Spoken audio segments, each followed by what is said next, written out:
Hey. Hi. So last night, we're like sitting there watching TV, and we hear a cat commotion upstairs. I'm familiar with those. These are pretty common occurrences in our house, and yours too. Now it is. Higgins is kind of a butt cat. He knocks things off shelves and he just causes chaos. Well, we hear this and we're trying to figure out, okay, which cat is involved. And one of our cats kind of has her own room. She's a little isolated. Shusha. She just doesn't get along well with the other cats, and she prefers the solitude. Yeah. But she's in there shrieking. And we're like, nobody's in there. Did you do this to yourself? Well, Abby goes up to check.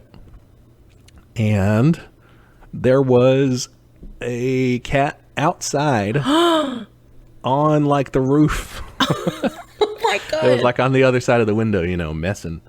And they were like yelling at each other through the window. Is your house on like a cat graveyard? Like there's just a magnetic pull. No idea. We were like, oh man, they must have climbed up the tree or something. But Just to fuck with its old cat. yeah. Oh, poor Shusha. That had to be scary. Yeah, Abby was kind of pissed. She's like, oh, they shouldn't have their cat running around at night, blah, blah, blah. Well, it's just a cat. But yeah, I guess that's probably not wise. Yeah, it's not safe. Yeah, cat owning protocol. Yeah, for sure. Like today, Eris was begging me to go outside. But I'm like, there's a heat advisory, dude. It's 107, 108. Yeah, if the heat doesn't get you, the coyotes will. Yeah, no, she's pretty good about just, at least lately because it's so hot, she just stays around. And she's just so fluffy that it cannot take her long. If I step outside and immediately start melting, she has to be dying. Right? She is just a ball of fluff. Yeah. That's a little chapter of my exciting life. That was the Cat News Network. All right. Yes. Thanks for your update from the field. Anytime. What are you teaching me today? Today, we are going to learn about Thomas Sankara. Oh, yeah, this guy. All right, so yeah, we're going to be learning about him and kind of what happened when he was president, before then and after then too, of course, but when he was president of Burkina Faso. Okay, great. For the less geographically inclined listeners, or just a lot of people don't really know where this country is, this is in Western Africa. Yeah, I didn't know either, but I wasn't going to admit it. No worries. It's in Western Africa. It's bordered by a lot of different countries because it's landlocked. Okay. So it's like above or north of Togo and Ghana and the Ivory Coast. Okay. So it's like kind of, where Africa, like West Africa there is just like offset from the coast a little bit. From like the scoop? Yes. Okay. Yeah. It's just north If of Africa were a scoop of ice cream, it would be tucked underneath the scoop? Okay, great. Yeah, that's where it is. So I don't know if this is going to come up at all, but what I immediately thought of when you said landlocked was Paraguay. Wasn't that also landlocked? And like that was one of the reasons they moved towards socialism, because they're like, guys, we don't have ports. Like, we got to fucking do this. Yeah, that makes sense. There's definitely an element of Sankara's program that is self-sufficient. It's like, we got to do this for ourselves. We can't be relying on foreign powers. Yeah, I'm wondering if that's like a trend. Okay. Keep an eye out, commies. All right. So some context as to why to learn about Sankara is, because he's not really as well known in the United States, maybe other capitalist countries too. He's not like in the big, he's not Lenin or someone like that. He's still one of the major figures on the left. If you're like in leftist spaces, you'll probably eventually hear about him. I mean, I have not heard about him, and I think that's pretty telling because, he's black, right? Like, yeah, I he's just African. Think, what a coincidence that that's the one I haven't heard of. Right. Yeah, that makes sense too. He's important as a popular figure because he's one of kind of the left's martyrs. Yeah. People refer to him as Africa's Che Guevara. Okay. So in the sense, both of them were, spoiler, murdered by imperialism. Big spoiler. Okay. Yeah. Damn. This will unfold like a tragedy. Okay. Bummer. And just as his in terms of what he was doing when he was alive, though, I think he's an awesome example of a socialist and anti-imperialist leader. Love that. All right. He does not do everything perfectly. Nobody does. Duh. I mean, we'll find a couple strikes, I'm sure. Okay. But I don't think that's the key thing, right? I mean, we want to learn from historical figures' mistakes, of course, but we don't want to be like, oh, damn, we can't do anything they did because they were bad this one time, Yeah, exactly. Just take what's good, leave what's bad. It's not that hard. Right. Use some critical thinking. Yeah, it's not useful to you if you just toss it all out the window because, oh, they did this one thing, which even if it could be really bad, we'll see that he did really incredible things for his people, and his program kind of serves as a guide positively and negatively for implementing socialism in a nation. And I also think that he's super strong on anti-imperialism. That's one of the main things that he's about. Fuck yeah. Obviously, we love that. So yeah, I'm into it. That's still fucking useful as hell in today's world. Yeah, for sure. So let's get into his life. Tell me a story. So Thomas Sankara was born on December 21st, 1949. He was the third of 10 children to Joseph and Marguerite Sankara in Yako in a country called French Upper Volta, which is modern-day Burkina Faso. Okay, so probably a Capricorn with that birthday, but I'd have to check. Oh, you do need to check. We have to go to a little star reading.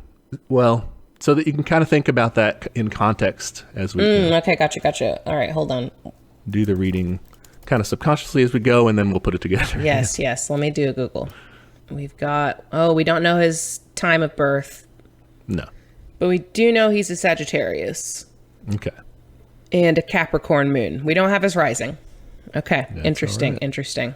I will keep this in mind as we go. He will write his rising in his life story here. So young Thomas's father was a cop for the French colonial state there. Interesting. So he kind of grew up, relatively well off. And yeah, you're right. It's kind of an interesting background to come from. But Yeah. we've kind of seen examples of, coming from middle class or kind of well-off backgrounds and stuff, and then turning over to the socialist side. I mean, it's one thing to come from well off or middle class, but cop, that's okay. Yeah. So real quick about the kind of colonial relationship there, because French Upper Volta, he's working for the French colonial state there. French Upper Volta had been a French colony since 1896. Okay. When they claimed it as part of the wider scramble for Africa, if you've heard this term before. That's from 1884 to 1914, when the Europeans were just fucking going crazy, brutally taking over Africa. So, question. I have heard this term before. They had already been colonizing Africa for hundreds of years before that, right? It was just now it's more official, or what?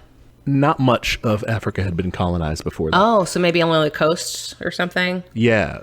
Okay. They went from controlling 10% of Africa to 90%. Holy shit. Okay. So it was just all at once. Well, I mean, that's 20 years, I guess, 30 years, but still a big increase in that. Yeah. Ugh. Gross. Okay. Yeah, so they take over the place. I mean, obviously, same story as indigenous areas anywhere. People had been living there. You had the Mosi kingdoms. You had before that the Bura and Bura Sinda cultures. Long histories there. And then the French come in and take over. What the fuck? They eventually set up Haute Volta or Upper Volta. Okay. As it's just a colony. And so that kind of goes through some phases because France fucks around with its colonial possessions. Okay. They go through the Fourth Republic where they're doing one thing. Then they go to the Fifth Republic where they're doing another thing. They're being France. Yeah. And by that point, they're like, shit, we just have too many colonies. We can't do it. We kind of have to turn loose a little bit. Poor and they start France. kind of decolonizing. Yeah. Sad story for them. Too many A lot of people were toys. pissed about it in France. Conservatives and stuff, right? Yeah. They were like, this is bullshit. But this is kind of the context of it. In 1960, when Sankara was just 11, Upper Volta became fully independent from France. It became the Republic of Upper Volta under its first president, a guy named Maurice Yameogo, Okay. who was kind of a dick. He was kind of an autocratic, kind of corrupt leader. Okay. But yeah, that's kind of in his childhood what's geopolitically going on. Yeah. Okay. Anyway, he was a nerd in school. Nice. Love a nerd. Yeah. He was also raised a devout Roman Catholic. Interesting. Right. Yeah. Son of a cop, devout Roman Catholic.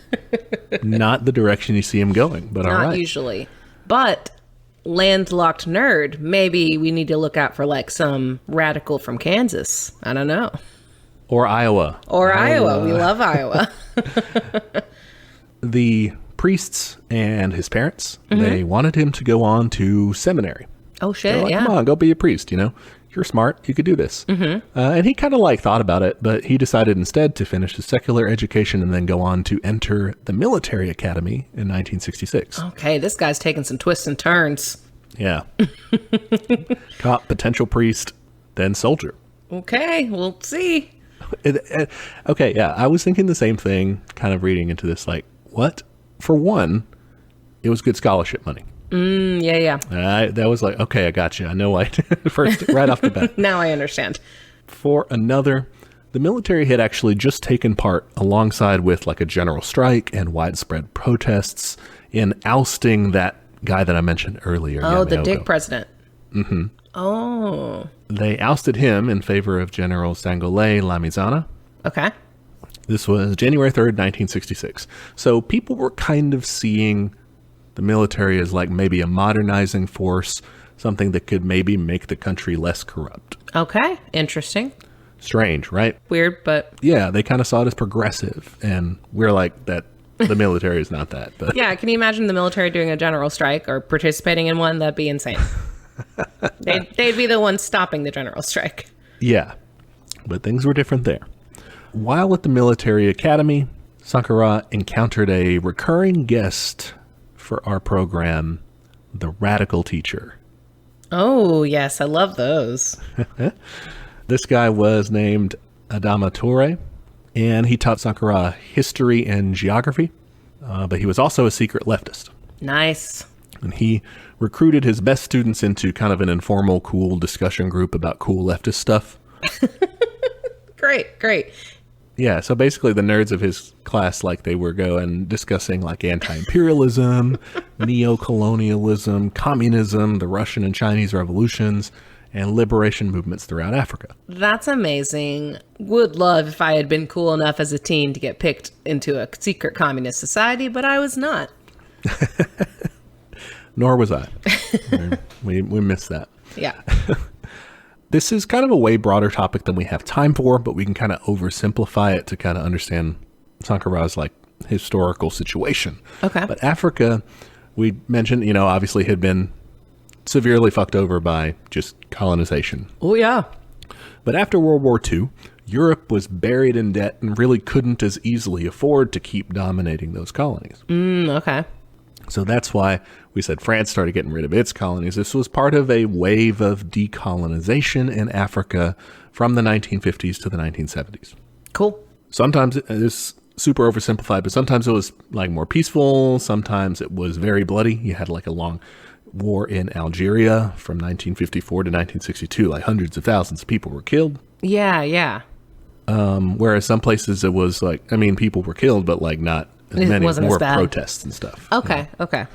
But either way, Sankara was just a young man during decolonization. He kind of witnesses and gets to discuss it in this group firsthand. Neo-colonialism, which is the economic domination that comes right after that. When you're officially independent, but then like the former colonizers are making all these business deals to still tie you to them. That's what we were reading about in Galeano's Open Veins of Latin America. Yeah, I was about to say the same thing. Like, that is kind of classic, unfortunately. Yeah. And so he was seeing that happen kind of as in his formative years. Mm-hmm. In 1970, he went to officer training in Madagascar, read some good books by guys like Karl Marx, Vladimir Lenin, did his theory, you know. Did his homework. And once he finished officer school, he came back as captain now in the military, you know. Went back to Upper Volta and fought in a brief border war with Mali in 1974. This kind of got him popularity because, like, his, you know, the guys he commanded, he was good, you know, yeah. soldiering. But later on, he kind of looked back on this and was like, that was bullshit. Like, that was a useless war. It was unjust. I just, should not have been there, but did not know better. Yeah. Sort of I thing. mean, I'm not even going to give him a strike. He owned up to it. That's great. Yeah. Again, wanted scholarship money. Not going to hate on that. It shapes his approach to the military later. He has this quote where he says, "A soldier without any political or ideological training is a potential criminal." Basically just saying, like, this soldier is just going to go and follow orders and shoot something unless he, like, has a set of principles already. Oh, okay. I like that. He kind of, like, wanted soldiers who would, question orders and stuff and do what was right rather than what they were told. Oh, yeah. And that is not how most soldiers work. Right. So he also, during this time, gets into other hobbies, like playing guitar. Okay. This guy, roller coaster. Okay. Yeah, he played in a musical group called Tutaku Jazz. Okay, great. Along with his best friend, this guy he had met in 1976 in the military. He was a vocalist. He was a fellow officer, Captain Blaise Compaoré. Okay, great. I mean, I love it. Yeah. He found some good friends, including Compaoré here, who was a fellow leftist as well as a fellow officer. Okay, started a communist band. Yeah, and he also forms this kind of secret organization within the military. Okay. Called the Communist Officers Groups. Wow. Okay, yeah. Once again, zigging and zagging. Secret society, super normal. Everyone does it. Who hasn't? Right? But in the military, not a lot of people have done that one, I don't think. No, that's so wild. Like, we've seen our fair share of communist book clubs turn into communist parties taking over a country, but not for the military. So That's it's, a a new one. good twist. I did not find details on what this club entailed, like what they actually did, if they just went out drinking, talking shit, or what. Okay. But I have no idea. Important question. Did you find any music? Was it good? I couldn't find that either. I really wanted to find his band, but I couldn't find any recordings. So. All right, if anyone knows where to track those down, like, let me know. Yes, for real. He's growing in popularity, right? He's in the military. He's just kind of young, up and coming. He's got a band. Officers. He's got a band. He's cool. He's Yeah, living his life. I'm in. In November 1980, a guy named Colonel Say Zerbo Okay. took power in a coup. Surprise, surprise. Very original. Okay, yeah. And he appointed Sankara, very popular guy. He appointed him to be Minister of Information in his new government. Okay. That was a year in September 1981. So he's kind of serving as like a press secretary. Okay, gotcha. And he had a very different style than most government ministers from day one. For example, he biked to work instead of being driven in a fancy government Mercedes-Benz. Nice. But he also did his job differently itself, not just style points, but was way more open with the media. And actually, instead of censoring stories, was encouraging people to do investigative journalism, to expose government scandals and stuff. Holy shit. Can you imagine if we had a press secretary that was like, aren't you going to ask me more questions? Don't you think this is kind of shady? You just believe that? Okay. Yeah. That would be... Well, they wouldn't last long, and Sankara did not last long either. Oh, okay.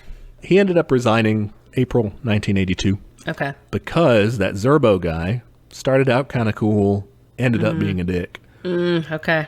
He banned labor union strikes. Fuck that. And yeah, Sankara was like, yes, fuck Also that. fuck I hate that. And resigned. And in November of that year, Zerbo in turn was ousted by a coup. Who's up next? He was followed by a guy named, kind of a moderate liberal Democrat sort of figure, named Jean-Baptiste Ouedraogo. Cool. The coup happened because, Zerbo was being an asshole. The Communist Officers Group, they kind of supported it. And you also had moderate to progressive factions in the military and also trade unions who were all kind of in with this coup. They banded together to get rid of that one dick, but yeah. They still got a liberal. The compromise guy. Yeah, the compromise guy was the liberal Democrat sort of guy. He was very boring from my reading of him. Like he was always, shit was popping off all over the place, or someone would attempt a coup or whatever. And he's just like, well, you can kind of understand why. It's just chill.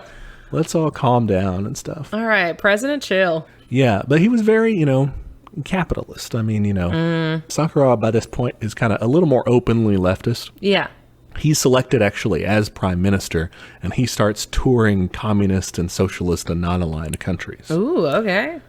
Develops this pretty big public following, and again becomes more obviously leftist, whereas Ouedraogo is more like, no, we're still going to do private property, don't worry about it, we're just running a normal government here. Yeah. Nothing to see here, totally normal government. Right, but his very toned down, boring style was way less popular and way more overshadowed by Sankara's leftist popular style. Yeah. And so they developed kind of a frenemy situation.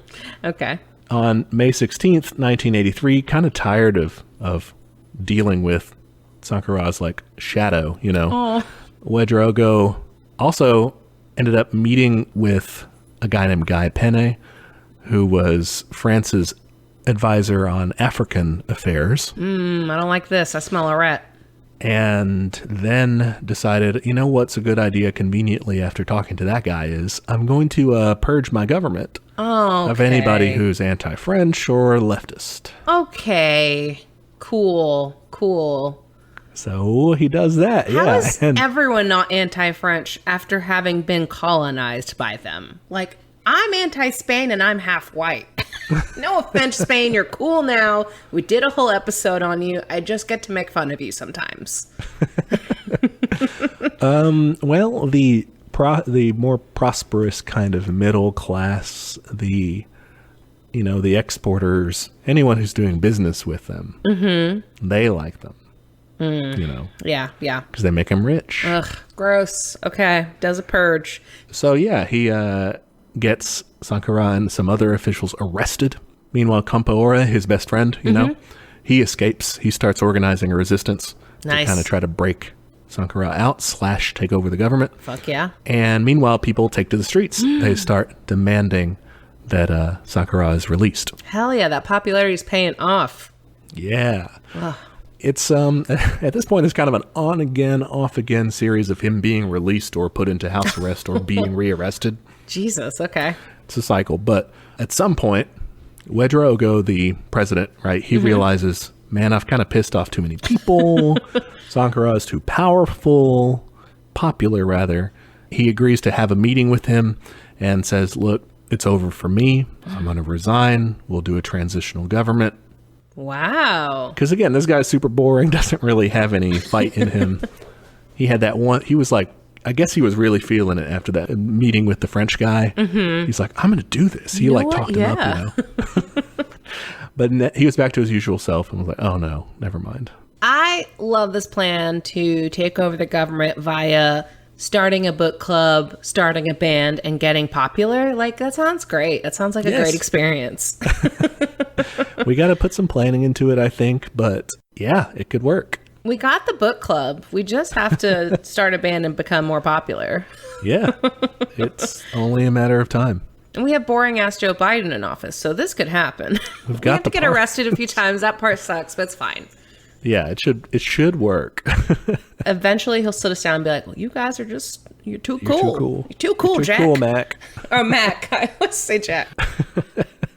It's interesting though. So they had that meeting, and Sankara's kind of like, "Oh, cool. This is what I wanted, I guess." Thanks. He's like, "I need a couple hours. I got to go talk to Compaoré and tell him what's going on." Right. But meanwhile, Compaoré had already launched a coup to free Sankara. So no. Awkward. He shows up just right after Sankara leaves to go find him. He shows up at the Capitol building and takes over, arrests Ouedraogo, and makes Sankara the new president of Upper Volta. So it's like a simultaneous thing. You got to make sure your friends are in the loop. Jeez. Yeah. I mean, it's not like they could have called him up. This is 1983. Yeah, so. Yeah. You could just text him and be like, I got it. Yeah. Guess who's president? But yeah, so they do this simultaneous coup / deal, and he becomes president of Upper Volta. Hell yeah. What's this guy do as president? There's a lot of stuff. Okay. So I'm going to kind of take it by topic. Mm-hmm. Not so much temporally, because that's too disjointed. Okay. One thing to kind of get us on the right terminology is we'll talk about kind of the cultural shifts. These are going to sound kind of like small bore sort of symbolic things. Okay. But another way to look at it is he is kind of like outwardly decolonizing the country, you know? For one, he changes the name, so I don't have to keep calling it Upper Volta. This is a year into his presidency. Changes the name from Upper Volta to Burkina Faso. Okay. Which means land of the upright, or also translated as honest or incorruptible people. Ooh, that's cool. Or sometimes it's translated as land of the upright man, but the word is either. Mm-hmm. There's this documentary that I watched for this, and it was really good, called Sankara, the Upright Man. Mm-hmm. And that's what it comes from. Nice, okay. He does some things that I think you would like to do when you first take over. Oh, hell yeah. He makes a new flag. Yes. He has a branding flag meeting. redesign. Yeah. He gets marketing in there. He wrote a new national anthem. Hell yeah. See, this is Animal Crossing shit. I just redesigned my flag yesterday because it was my cat, and now I have two cats, so I had to do both of them. So I get it. Yeah. So yeah, I mean, he was like, new ruler, new flag. Hell yeah. He also did this thing where he required public servants to wear a traditional tunic called the Faso Danfani. Okay. Which was, I think, like both a cultural signifier, but the requirement was not just like, go buy this from, go order this on Amazon from China or something. It was go get one that was like made here. So it was a way to boost domestic cotton production and textile production too. Nice. I mean, not the biggest change, but I think, again, it's a nice symbol. Yeah. So those are kind of some of the symbol things, but let's get into the meat of establishing a socialist's worker state, a workers' commune situation. Yes. Pass me a plate. I'm in. Here he's looking to reduce corruption, to reduce privileges within the government, and to put the people in control of, and he's kind of like trying to do a wider social revolution. He calls it the democratic and popular revolution. Okay. One, he reduced the salaries of government ministers to normal, like, workman's level. Yes, that's important. This is straight from the State and Revolution. Yeah, right? absolutely. Or from the Marx that he was quoting in that, straight up making the apparatus of government of the people instead. Yeah. For himself, he only earned $450 a month. Okay. That was what I read, so I'm not sure what they were using, but if they mean like a US dollars equivalent in 1983, that's about $1,200 today. Oh, a month? Yeah. Oh, okay. That's not very much. Yeah. Not a lot. He lived very austerely himself. He just owned like a car, some bikes, some guitars, and a refrigerator. Oh, that's his inventory. Okay. That's what he had. So very Spartan. He even refused air conditioning in his own office because not a lot of people in Burkina Faso had air conditioning. So he was like, I'm not going to be living it up when so many people aren't. Yeah. So trying to like reduce privileges overall. And he does this not just to himself to like show people, but also requires it of other government officials. Yeah. If there were any of them that like had been enriching themselves before and still had a lot, he made them pay 1 month's salary to fund public works. Oh, nice. He sold off the government's fleet of the fancy Mercedes-Benz cars. Yeah, everyone's biking now. And, well, he replaced them with cars. Not everyone could bike, I guess, but they were like cheaper, shittier cars. Yeah. Well, that's good. And he didn't let them like use chauffeurs instead. He had them driving. He didn't let them fly first class instead. He was just like, take coach. When he would visit his troops, he was like eating rations with them. There's this one story I read where he like takes his cabinet out to lunch, right? And they're all like, "Oh hell yeah, man! Sankara's taking us to lunch. Yeah, we're gonna go to this cool place and like eat on the government dime." He takes them to this like cheap cafeteria for like working class people. Oh, I love that. And they're all like, okay, all right. But they, that's a lot of food, I guess, right? But then afterwards, he's like, oh yeah, by the way, pick up your own tab, guys. I love that. We're not here to live off the government. Normally, if your boss takes you out, do order something expensive. But in this context, it's funny. Yeah, because, it's not so much a boss thing as like they're, government officials. I guess it's a little different. Yeah. Different situation. So another thing is he set up something called the Committees for the Defense of the Revolution. Okay. And these were local militia cells. Okay. Kind of, they would receive a little bit of military training, some ideological training. And this is kind of inspired by the system of the same name in Cuba. Okay, They had these same things. Okay, that sounded familiar. I'm like, I know that name is cool, but have I heard it before? Or is it just cool? So yeah, it's a way of kind of mobilizing the masses to try to take part directly, right, in carrying out the revolution instead of like, oh, let's just have the army do it for Dictating people, the government. Yeah. Trying to make it more participatory, putting the people in charge of the government. And it's neither of these, the salaries thing or the committees of defense, is not like complete, 100% worker state thing, but it's like, it reminds me of. For sure, yeah. Trying to put that into place, yeah. It could be seen as a transition to that. Yeah. The committees for the defense of the revolution sometimes did get out of hand. People would like use these to settle personal scores instead of like just doing their job. Okay.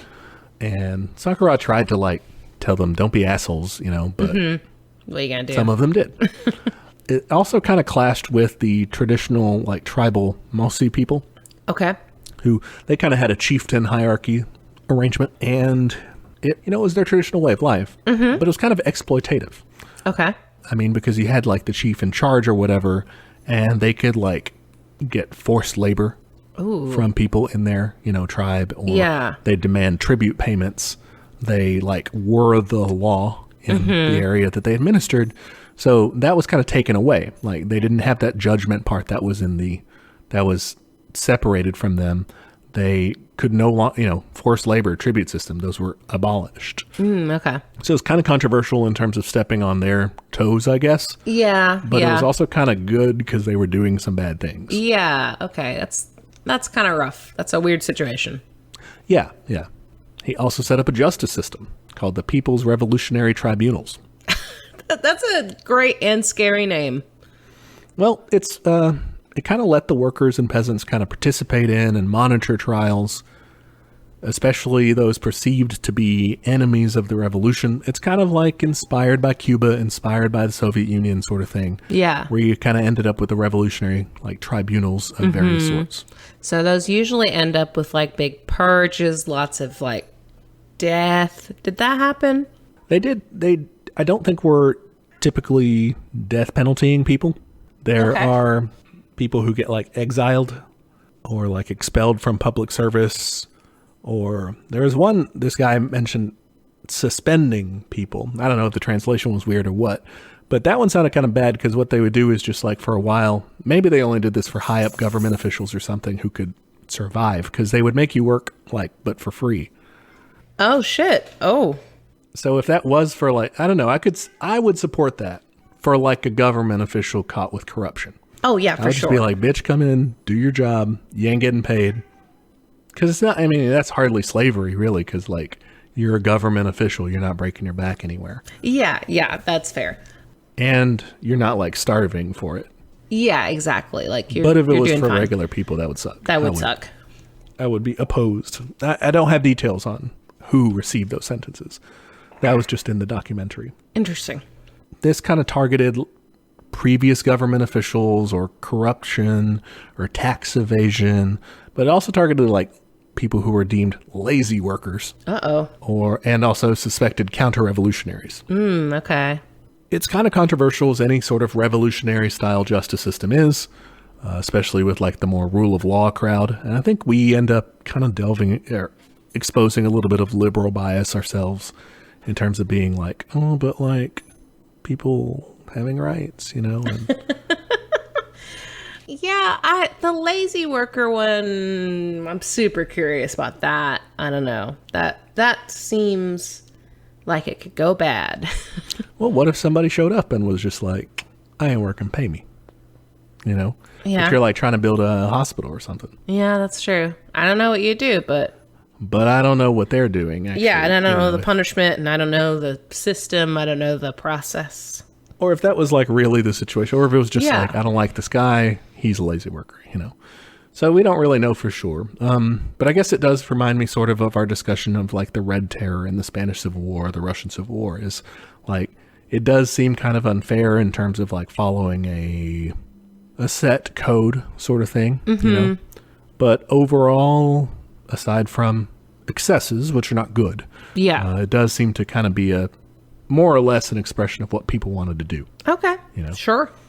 I'm not going to say they did everything right, because I don't think they did. It seems like they, run afoul sometimes. Okay. Gotcha. We'd have to figure out how to run that better. No idea. No ideas for that. All right. So that's kind of like the setting up the state sort of thing. Let's talk about some policies. Policies. Lay 'em on me. Policies. Let's start with kind of the economy, or like agriculture, housing, infrastructure, all that sort of stuff. Land reform, number one. That's my favorite.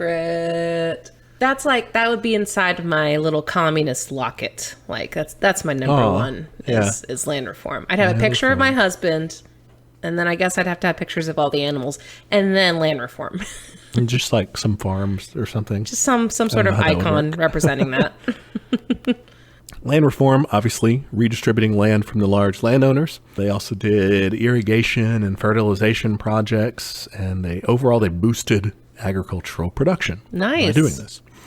They boosted cereal production by 75%. Holy shit. They were really trying to do some self-sufficiency here. They did not want to be suffering from famine. They did not want to have to rely on food aid. Sankara had a quote saying, "The one who feeds you usually will impose his will upon you." Yep. And, I mean, they're pretty successful. By 1986, the country was producing 3,900 kilograms of wheat per hectare, which is compared... So, like, you're like, I don't know what the fuck that means. Because I don't know. I didn't know. It's a farm term. This compares to the regional average of 1,700 kilograms per hectare. So, like... Oh, shit, yeah. So doubled, basically. Yeah. Wow. I liked that quote of whoever feeds you controls you or whatever, because, I mean, if you think about that on a micro level, when you think about food deserts, those are often the places who are under the most pressure from the state. Yes, yeah. And all of, so much of where they can spend their money for food is just siphoned right out. What else did they do? They converted the Army's storehouse of supplies and shit into instead a state-owned supermarket. Oh, cool. The first in the country, open to everyone. They built more than 700 kilometers of rail without foreign help. They were just doing that themselves. Nice. So, sometimes like really low tech, just out there, manual labor. Damn. That's how they were doing it. They built lots of roads and highways to connect more rural areas. And they built public housing in cities. That's huge. And like this was a big theme in Open Veins too, is when you have capitalists building rails, they're not going to build it for it to be convenient for people, but for merchandise. To make sure they can export their shit, yeah. Yeah. That's a lot of building of stuff, and that sounds like, well, okay, maybe the environment's going to suffer for this, but... Ooh, I was going to ask, then I'm like, oh, this is like the 50s. What time is it? This is the 80s. The 80s, just kidding, sorry. Takes power in 83. I've got to emphasize the years a little more for you. Sorry. I'm bad with numbers. So yeah, I was going to ask, and I was like, I don't know if like they would be concerned, so I didn't ask. I got scared, but tell me. So he was very concerned about that. His presidency was very pro-environment. He's more of like an eco-socialist in that way. I think this might be our first eco-socialist. Well, he's, and it comes from experience because this region, Burkina Faso, is right it's in the Sahel, just south of the Sahara Desert. Oh, okay, gotcha. So experiencing desertification, to combat that, they planted over 10 million trees. Holy shit, that's awesome. They set up a group to build 7,000 village nurseries throughout the country, like one village, one grove. So like you were not only doing reforestation up where you like were targeting it, but you were also just like spreading this everywhere and saying like, we're all going to do this. I love that because, I was concerned. We're talking about the building, even the farming. Like, oh, shit. Like, are you going to be a monoculture or something? That is so great. So, there's that ecology component, too. Major points from me. All right. I'm going to maybe detract a point. Oh, no. All right. With our next thing. Potential first strike. Trade unions and political parties, they got banned. No, come on. You were doing so well. In one example, some teachers, the teachers went on strike. Oh, no. Thousands of them. And Sankara just he fired them all. I mean, this is like when Ronald Reagan crushed the airline unions. What the fuck, man? Yeah, he just fired them and replaced them. That's strike one. I'm writing it down. I open my notes app. It wasn't even open for this guy yet. Jeez, he was doing great. Well, we all make mistakes. He replaced them with revolutionary teachers. Anyone who had a college degree and could go through 10 days of training, and then they were sent out to be teachers. Sorry, how many days? 10. 10 days to be a teacher? Well, you had a college degree, but yes, 10. Okay. Seems a little short. Yeah, that I doubt the success of that overall. Yeah, I mean, I know Texas has low teaching requirements, but damn, that's a new low. So this part, I think, we just said we're giving it a strike. Seems kind of dictatorial. I'm going to kind of try to put myself in his shoes and say, like, okay, in what context would I do this? Okay. Because if we look at it, right, we've already described a few coups where unions had taken part. Yeah. Right? And you also had rival political parties taking part in that too. And in the documentary, they were interviewing someone who was saying, like, look, we saw when people went on strike and stuff, it was against the government. But, like, now the government is, like, more of the people. It's more, like, democratic and worker state. And so now if you're against the government, like, we don't like you because you're, against the people. Okay. I think that was the rationale. So I guess I can see why he would think this was necessary in that situation, although I'm still going to reserve and say, like, I would hope I could find a different way to do that. Yeah, that's the thing. Like, I kind of see the logic of that, but to me, that makes me think of when he was in the army and he was like, oh, it's good to have people question you. Like, you got a bunch of teachers striking, you might want to ask, like, hey, what's going on? Why are you mad? Yeah. And the unions thing, they participated in coups against, like, not socialists. So, like, I think you're good, probably. They probably weren't going to coup you. Yeah. Yeah. They might, like, strike, but, like, maybe you should give them something. Yeah, I would agree.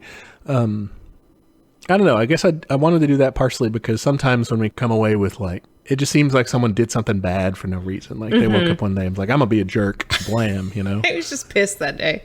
Yeah, and usually people do have reasons for it. Yeah, no, it's just we need to come away with, like, oh, that was, I would have done that differently. That's a mistake that I can learn from, and also just try to battle any anti-communists out there that are assholes, Yeah, for sure. We mentioned the teacher strike. Let's get into more of the education initiatives. Okay. All right, it's not all bad. He was building lots of schools around the country. Great. Increased school attendance, increased literacy rates. Started a organization called the Pioneers of the Revolution. God, he's really good at names. Really great marketing team here. This was a youth organization. They did kind of like political education. They were trying to kind of raise the next generation to be revolutionary. I love that. Don't be so selfish. Don't be so egoist. Like, delicious. do things for society. Again, would love to start a communist, like, youth scouting program. Except I can't do outdoor shit, so I guess it would just be another book club. Sorry. It's like youth group for churches or whatever, but it's like communist. It's definitely. We go to like the bounce. What are they called? Not bounce houses. Like the gyms and stuff. Like gyms and like the trampoline places, like Trampoline World or whatever. And it's like, no, let me talk to you about communism. Have you heard the good word? We'll get thrown out. I saw this cool chant that he was doing with them, with one of these groups in the documentary, where he was like doing a call and response sort of thing. And so he would say something and they'd be like, down with it or down with them or whatever. Right. So it's like imperialism, down with it. Oh, yes. Neo-colonialism, same thing, reactionary students, counter-revolutionaries, the frightened bourgeoisie. Ooh, love it. Each one was down with them, Oh, that's so good. I was like, holy shit, that's cool. That's great. So education, some successes there. Obviously, we saw the downside of that with the teachers union mistake. Yeah. Public health, big time initiative. built a lot of health centers throughout the country, and also pharmacies, built in more than 5,000 villages, trying to get a pharmacy to every village, basically. Nice. That's huge. Vaccinated 2.5 million people for polio, measles, yellow fever, and meningitis. That's awesome.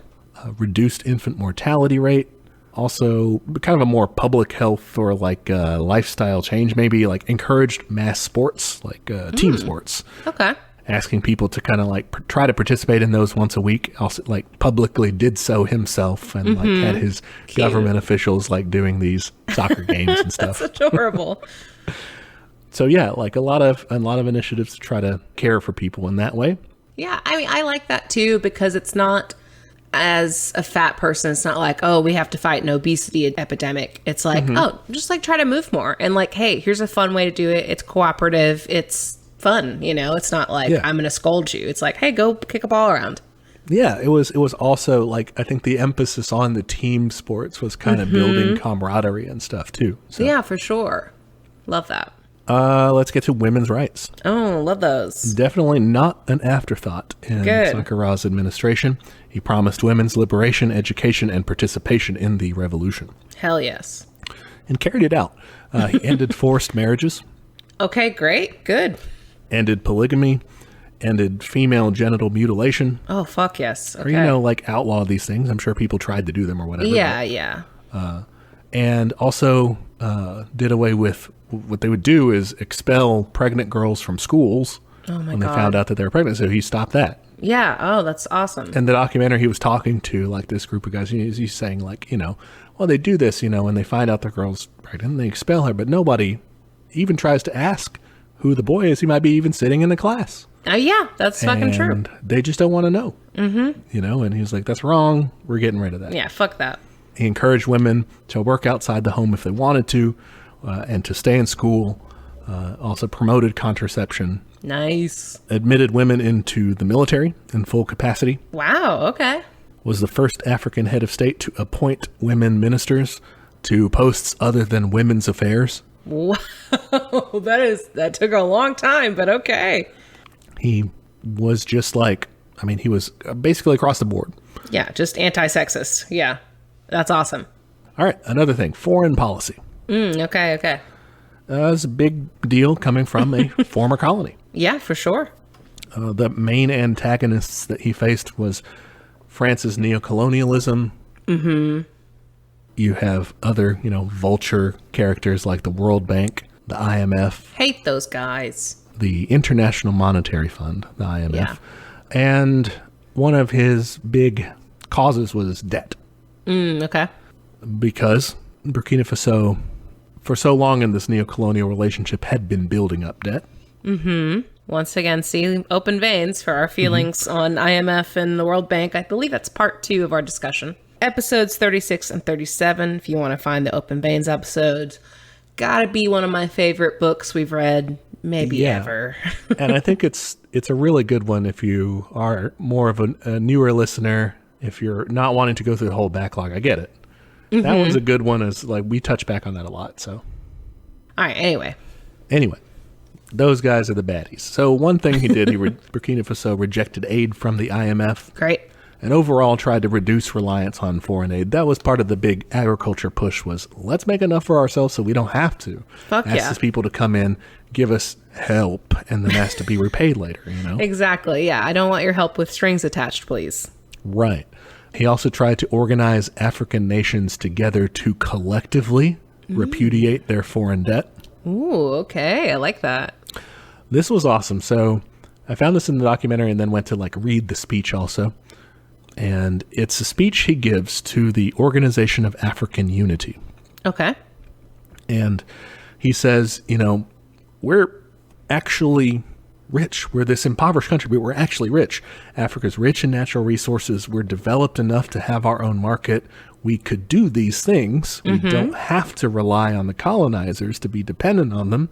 We could produce for ourselves, right? But they intentionally keep us poor. They exploit us. It's, again, just exactly that message that we saw, and the reason that Latin America is so poor is because it was so rich. Exactly. Yeah. It's not a fucking coincidence. He's given a speech and he says, we cannot do this alone ourselves, just our country. His quote was, if Burkina Faso stands alone in refusing to pay the debt, I won't be here for the next conference. They're going to get rid of me if I do that. Yeah.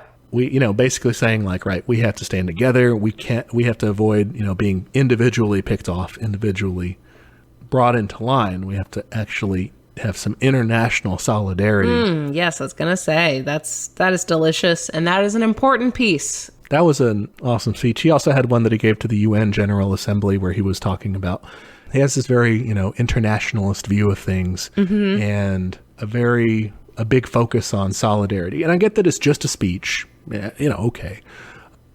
And there's not a lot that he could do, Burkina Faso could do to influence the international sphere. Yeah. But he was talking about Palestine. He was talking about Ireland. Yeah. He was talking about indigenous people in the Americas. I mean, he was talking about all these different groups, apartheid South Africa. I mean, he was talking about all over the place that, where he was like, we stand with you guys, we're against the colonizers, the oppressors. So yeah, that's kind of his foreign policy. He also had like neighborly rivals. Okay. The Ivory Coast, especially. Okay. Was used to kind of using Burkina Faso as a pool of cheap labor. Okay. And now they are trying to do things for themselves, trying to be self-sufficient, not trying to get exploited by, states here that are basically France's puppet. They were very much going along with the whole French game. Yeah. And he was like, no, we're not playing that anymore. Yeah. And that kind of made them upset. I'm sure it did. And overall, his socialist policies made several groups upset, not just the Ivory Coast. Yeah, I'm picturing this like, I love this guy, but like, because I know the big spoilie that he's a martyr, I'm just like looking over my shoulder, just like, who's going to come for him? Yeah, here we go. Let's get into that. Oh, no. So his policies, socialist that they are, they continue and he's still there and everything's fine, right? We did it. I wish. Oh, fuck. They upset the middle class, right? The middle class, they were kind of upset, scared, economically losing their position. No. The teeming hordes of dispossessed were coming for them. He upset the tribal leaders. We kind of mentioned that before, how they lost out on their previous status and things.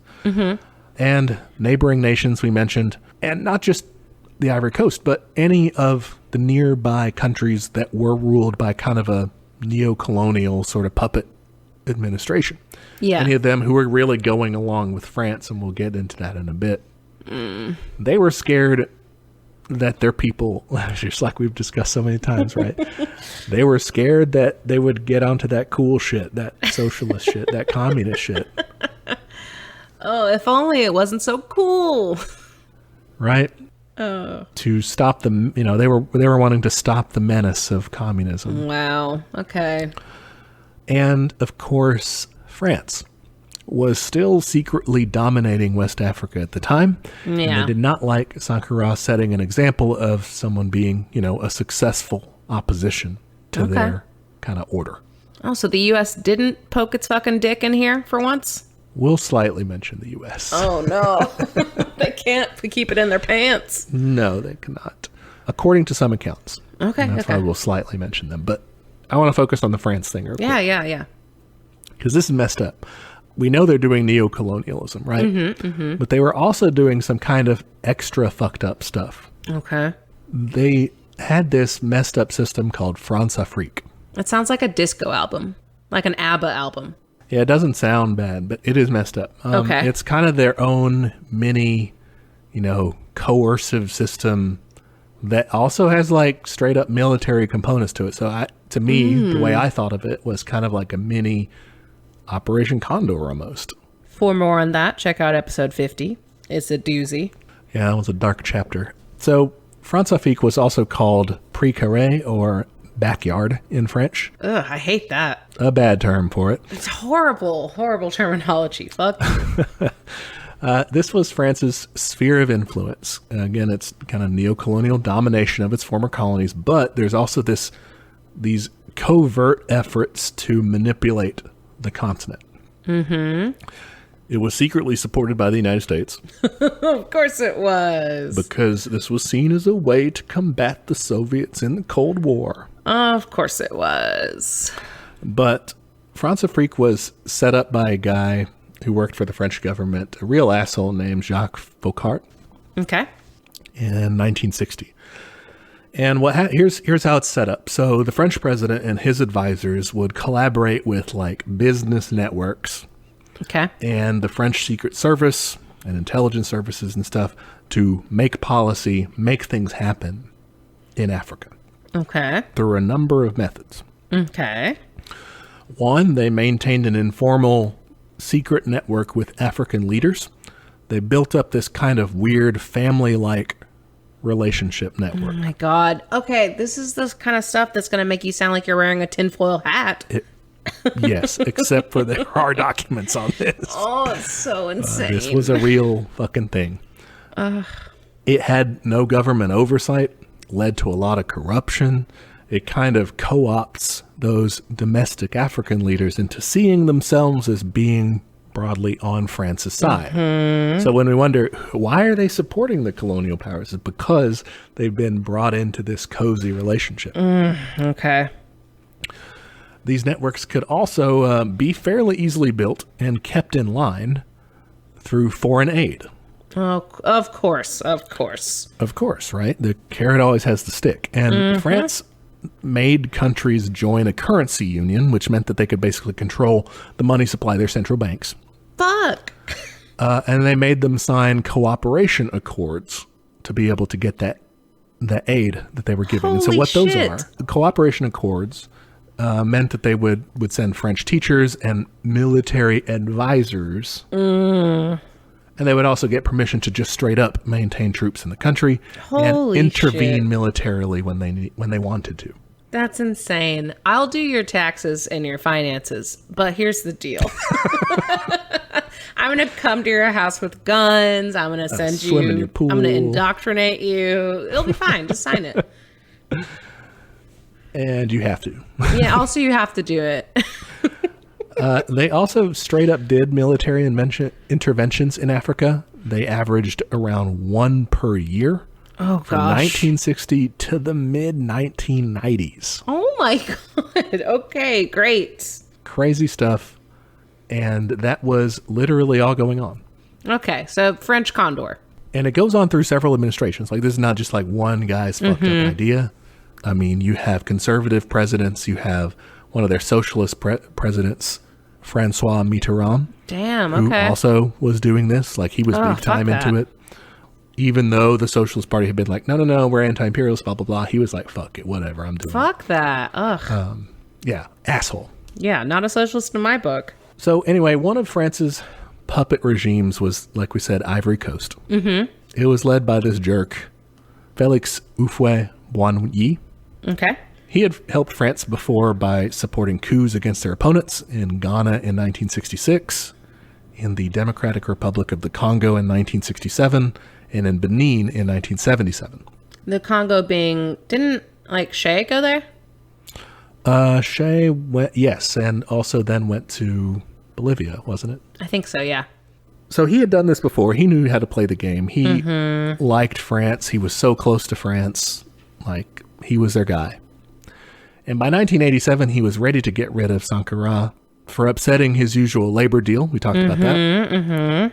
And he was, of course, ready to help France because he loved helping France. Ugh, gross. And he wanted to help them get rid of a successful anti-imperialist leftist leader. Ugh, hate this guy. So he signed up for the coup. I'll help you. And he got himself a man on the inside. Oh, no. Right? He had himself someone in Burkina Faso who he could supply, who he could direct to carry out this coup. It wasn't the best friend, right? Somebody who he had a very close relationship with. Somebody who he had actually like introduced this guy to his wife. Like so Félix Houphouët-Boigny like really had a close relationship, you know, could pull this dude. His man on the inside was... It wasn't the best friend, was it? A man closer to Sankara than any other. No, not the vocalist? The ultimate betrayal. No. Yes. His best friend, the coward Blaise Compaoré. No. Oh. Maybe, like, he didn't like the direction the band was going.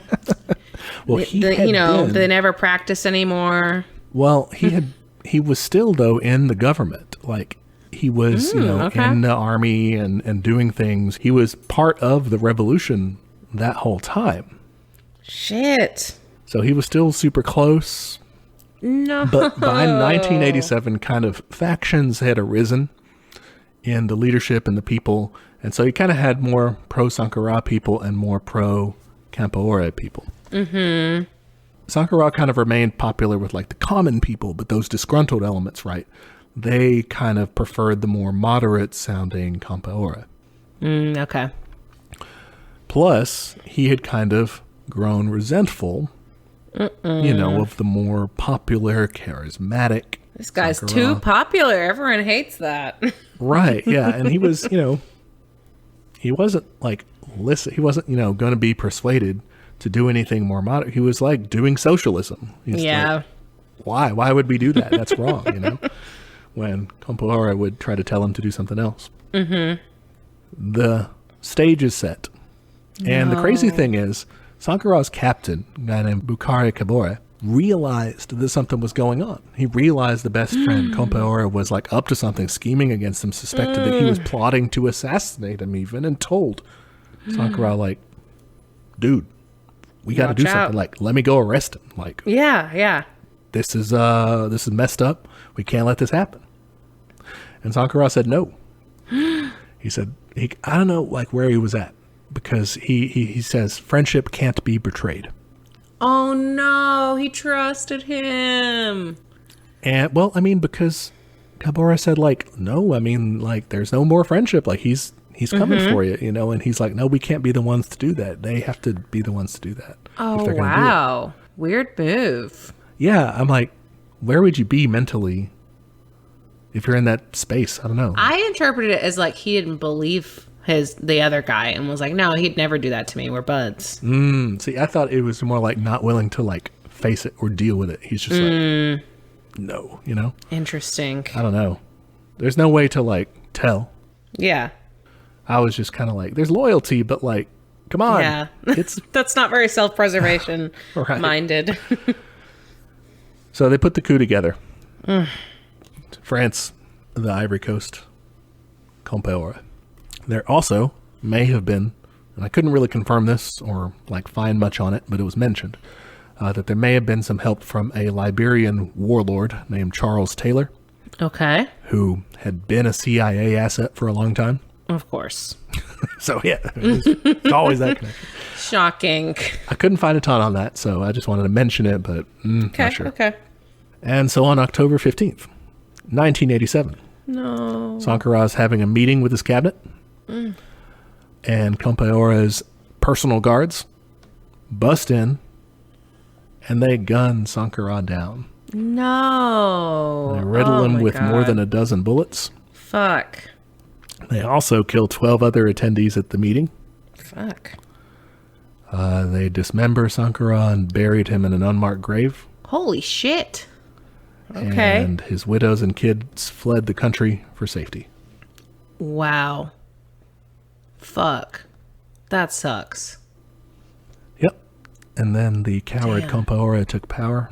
He like was a real asshole about this. So he goes on interviews and stuff afterward. They're like, and people are kind of taking his word for it. It's fucked up because they're just interviewing him like he's a real person. And by the way, France, for their part in supporting this, like immediately recognized him as like the legitimate government. And they were like, great, I'm glad you're bringing some stability. But like he goes on these interviews and claims like an asshole that he had been the one targeted for assassination. Like he just kind of like, he was, stepping in to like survive, and that he was, feeling betrayed, that it came to this from his friend. Fuck this guy. Oh my God. Oh, what a fake friend. Right? Dude, he sucks. Ugh, fuck that. And he became president. He ruled Burkina Faso from 1987 to, when do you want to think? Guess. 2003. No, longer. Oh, no. That's a long time. Yeah. 2010. Longer than that. 2014. Holy shit. How long is that? That's, what, like 30 years almost? 27. 27 years. Jesus Christ. Was it worth it? It was not worth it because it's bullshit what he does. He gets in there. As soon as he takes power, he starts what he calls the rectification That doesn't of sound good. Sankara's democratic and popular revolution, what he called it, right? The social revolution. He says, we're going to fix like the errors of the revolution, which means that he just reversed all the socialist initiatives. Of course he did. Of course he did. I hope this guy was haunted as hell. That like Sankara's ghost was just up in like wherever the president lives. Just He was always like playing his guitar right in his ear, like out of tune. Yes. Absolutely. I hope he was just like spilling things constantly. Just was a real pain in the ass. He just has dreams of like a battle of the band situation, but like Sankara's, bringing in all the crowds and everyone's like, yeah. And then he's just can't like over remember there his songs. badly singing.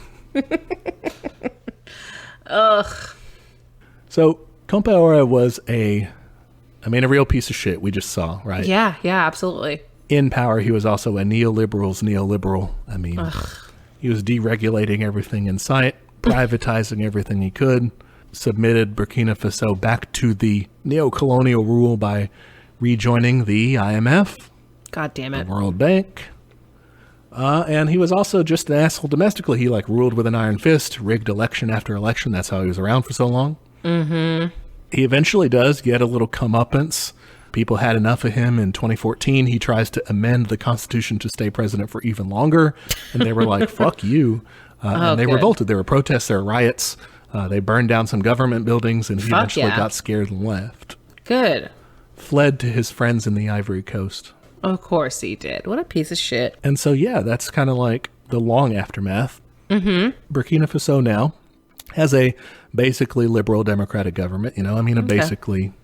Standard government. Right. It, however, does face a ton of problems, exacerbated by decades of, opening the country up to capitalist exploitation. Yeah. They now have a largely agricultural economy. It's about 80% of people working in that. It's about 32% of their GDP. Wow. It's focused on ranching and just subsistence farming. Mm-hmm. They're racked by food insecurity. 43% of people live below the poverty line. Holy shit. They are 182nd out of 189 countries on the Human Development Index in 2020. Oh, fuck. They're also the target of terrorist attacks, so much so that France has troops there doing counterterrorism, as does the United States. Okay. And that's why I was saying, imagine if Sankara had just, been able to keep carrying out a revolution, or someone followed him who did that too. It doesn't have to be like this. Yeah, I want to see that fanfic. Yeah, where could they be now, I guess, is what I was thinking when I was looking at all that stuff. Yeah. Oh, man. That's rough. In April 2021, the government of Burkina Faso did indict Compaoré on charges for murdering Sankara. Good. In absentia. He's not there. Yeah, they were just telling him he's an asshole, Yeah, hey, we all know. Yeah, that's where they're at. Damn. The tragedy of Thomas Sankara. Oh, I started yelling, is it the friend? And you weren't saying no. And I was like, fuck, it's the friend. Yep. Oh, that sucks. I'm like, it couldn't be. That'd be too crazy. They were besties. He helped him get in there. Oh. Yeah. He went from trying to liberate him and all that to to shooting him in the back. Not personally. He wasn't there. And then later was like, no, I couldn't have done it. Totally I was wasn't sick. me. I was at home, I was sick. So that's one lesson, right? Take action against people who are out to get you. Yeah. If you find out about an assassination plot, maybe do something about it. Yeah. Oh, that sucks. It sucks. Or, make sure your friends feel loved and involved. I don't know.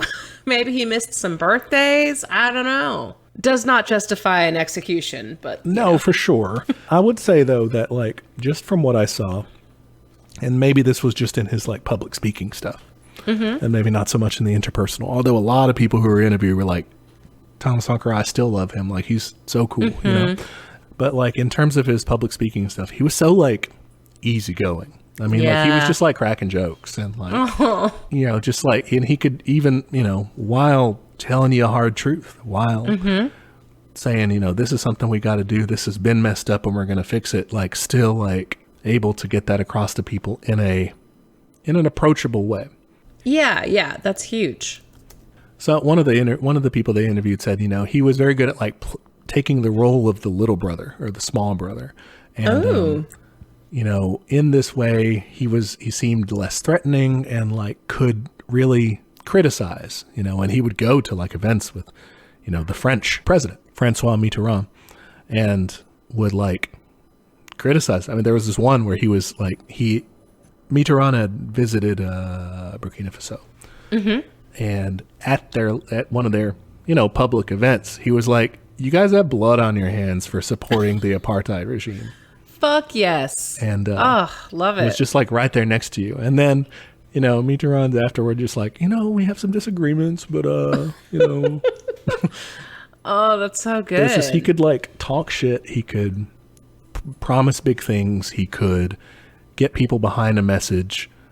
He could do all these things while not really like coming across stridently or as an asshole, you know?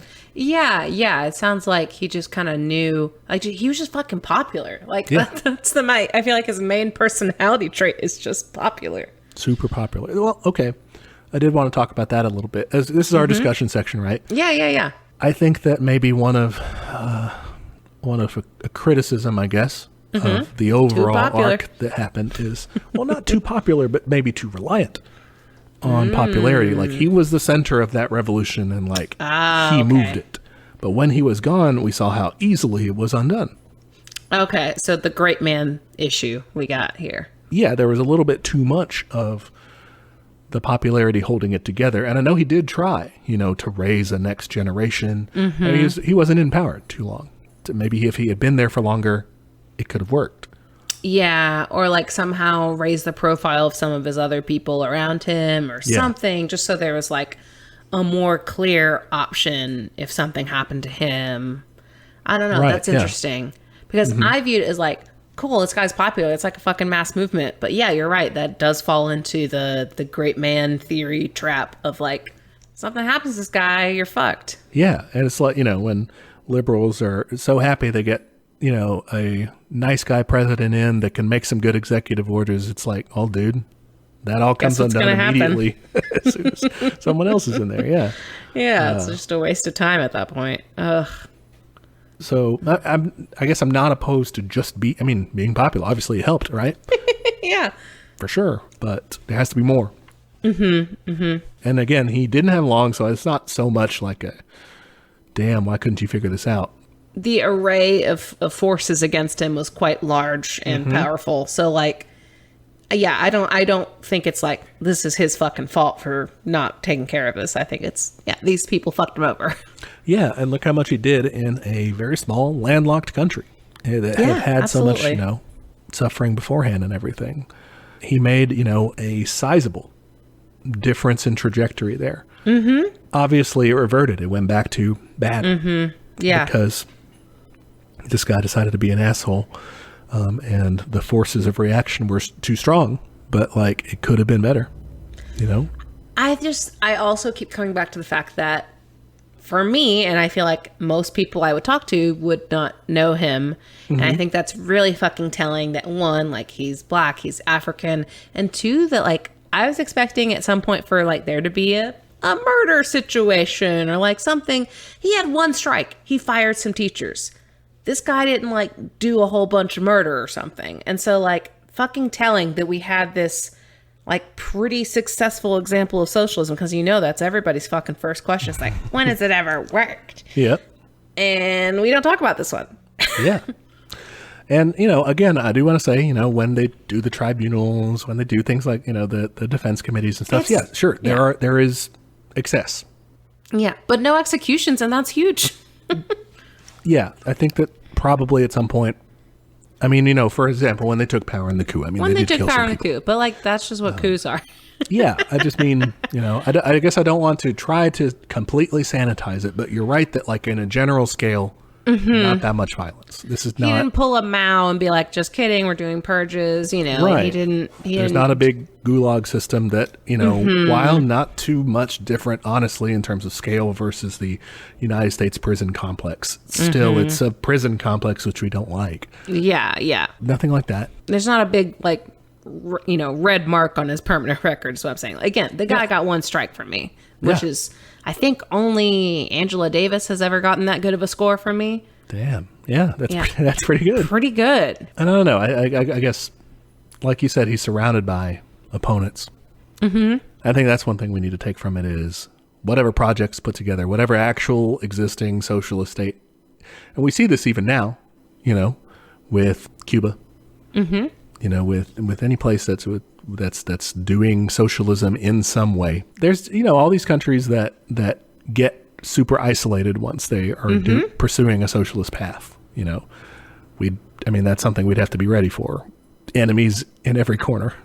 Yeah, it sounds like he was working on that too, like with his attempts to get solidarity with the rest of Africa, which would be huge. But again, that's such a long game, and it's so hard to build that kind of power when you do have these power structures like the IMF and the World Bank and, you know, basically everyone holding the reins besides you. And you have to get like a critical mass of countries to be like, yeah, I'm in. And the people in those countries to be able to somehow take power for themselves so that you can talk to those people. Yeah, because it's like all the people in charge are just fucking puppets for these like ex-colonial people. So like, how can you get anywhere with them? What are you going to do? They like go picnic with the French president, you know? Like, yeah, they're part of their secret family society. What the fuck? Yeah. One other thing I thought about on this was thinking about kind of, all right, you know, your nice liberal friends who are like, well, you know, I mean, we need to reform the system, right? We need to have a nicer, a cleaner, a more socially conscious capitalism.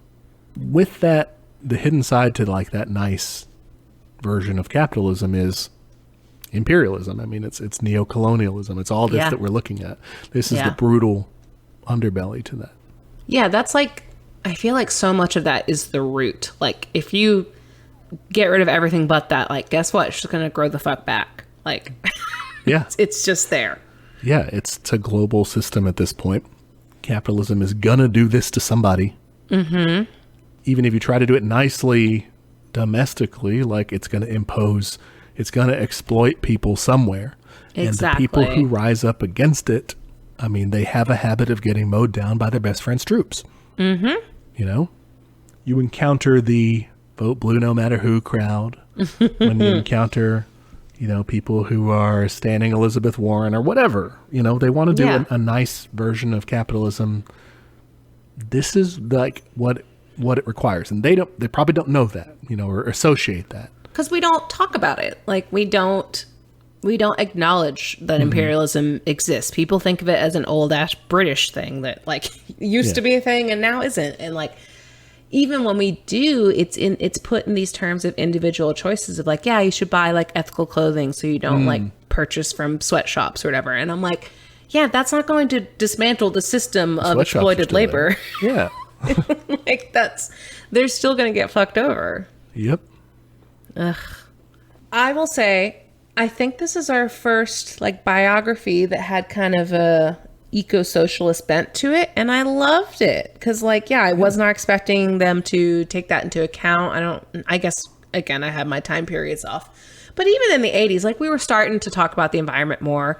But like I have seen time and time again, like often with these movements, it's like, yeah, we got to boost up production no matter fucking what. And like, I get it, but like, that was awesome that it was like, okay, we can do that. And we can also not fuck the earth over. Like, that's huge. Right. And I like that, you know, in their situation, it made so much sense because like they were tied together.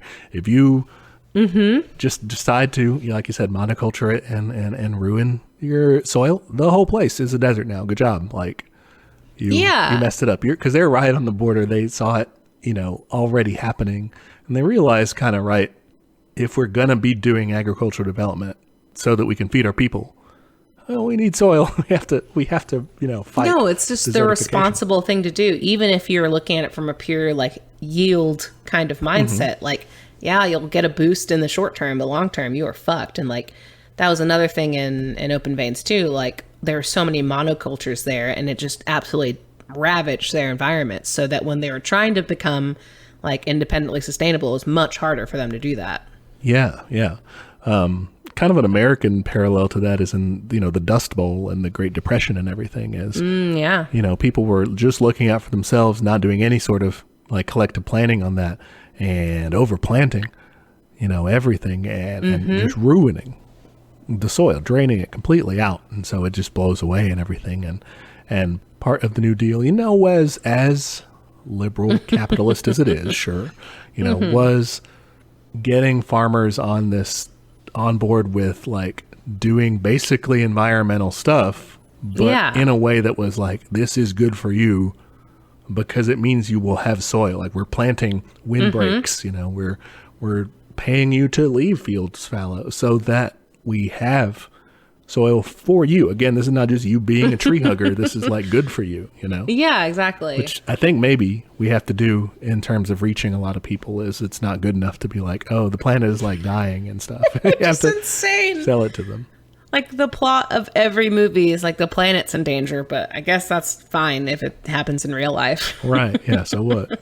Who gives a shit? Well, your well-being. Oh, okay. I'll listen. Oh, yeah. Okay. A downer again. I know. Every conversation just ends in that same kind of pitch of, oh, okay. Now what? I don't think I have anything else. Yeah, I'm reading about SAGs, and I don't... Are they super popular? So SAGs make friends with people from all walks of life. They love to laugh and tease, the little brother kind of personality. Ooh, here's one. Their optimism is infectious, although it can get them into trouble from time to time. Oh. Did not listen to that guy saying, hey, your friend wants to kill you. Right, yeah. It'll be fine. We're besties. I think it'll work, right? Too trusting. That's the thing, though, dude. With that, he also just didn't have to, straight up fucking murder him. They've had coups in the past where they're just you lose. You want to be exiled, arrested, what? And they just leave. It's not like he had to murder him. The guy, Ouedraogo, the president that they ousted? Yeah. He survived that, I know. And he's still alive. Oh my gosh. Yeah, so it's not like you had to murder your bestie, which is the plot of, I feel many Shakespeare plays or something I have to murder my friend to keep power or something. Right, yeah. It's not that situation. You could just be hey, don't coup me, please go away. Yeah, there's no lesson to be drawn from that because that was the other side and they'll do what they'll do, but yeah, it just sucks. Just, gratuitous being an asshole. Yeah, that was a bummer ending, but man, I was very impressed with him. The women's rights, the ecology, the, just the infrastructure and building, awesome stuff, man. Love this guy. Like you said, a rare example of a one strike. That's really fucking good. It is. We're picky. We're we are. Marx doesn't suffer utopians, but we do, and we like to pick and choose and say oh well, I wouldn't have done it like that. Yes, a little whiny, but we do it, and he survived all the same. Yeah, he did great. Okay, thank you for teaching me about him. You are welcome. Okay, what are we doing next week? Next week I figured a tonal shift is good. We've been really, kind of tackling some heavier, darker topics, and it'd be weird if we weren't. Usually, yeah. But I wanted to give us a chance to laugh at the other side a little bit. Yeah, right? yeah. Laugh at the empires. I love that. And so, what we're going to learn about next week is the Bay of Pigs. Awesome. The attempted invasion of Cuba by United States-backed forces. It's a comedy of errors. It's slapstick humor. It was pretty good. Okay. Both for my own benefit and the listeners, I'm going to go back and listen to our J episode. Good idea. And that's episode 21, if you want to go back and listen to it as well. It's some good background and kind of context to the Cuban Revolution and everything. In the meantime, you can find us online. We are on Twitter at teachcommunism, Instagram at teachmecommunism. You can send us an email, teachmecommunism@gmail.com. Any of those places you can use to send us questions or feedback or suggestions for future episodes. And of course, compliments. Yes. Mostly compliments. The other things are welcome too, I guess. You can do all of them. It's fine. You can and you should leave us a review on Apple Podcasts. Yes, please. It really helps people find the show and boosts us up on those little charts. And I love it and I need it. So do that, please. Do your part. It's practice, remember, so... Absolutely. We have a YouTube, if that's your preferred podcast listening method, or if you know someone, maybe a Gen Zer or something. I hear they like that. I don't know. Okay. I sound very old now. I did just have a birthday. And finally, we have a Patreon, patreon.com/teachmecommunism. And that's where for $5 a month, you get access to our notes for each episode, including the backlog. And it's very useful for looking up questions. Yeah. So this week you'll be getting Grady's notes. They're pretty good. They got hyperlinks, so nice. Check them out. And if you listen to last week's episode, if you want to get my notes for that, I did like extra images and stuff in there. So like I gave you all some bonus shit. Thanks for being a great student. Thanks for teaching me. This was really fun because I knew literally nothing about the country in general and also this guy. So like that was awesome. Yeah, thank you guys, listeners out there, for tuning in. Carry the spirit of Sankara with you as you go forward through this week, and catch us next week on another episode of Teach Me Communism, where the class struggle is always in session. Let's go start a band. All right, yeah, I'll play bass or guitar. Okay, I can do keyboard. We got this. All right, bye y'all. Bye.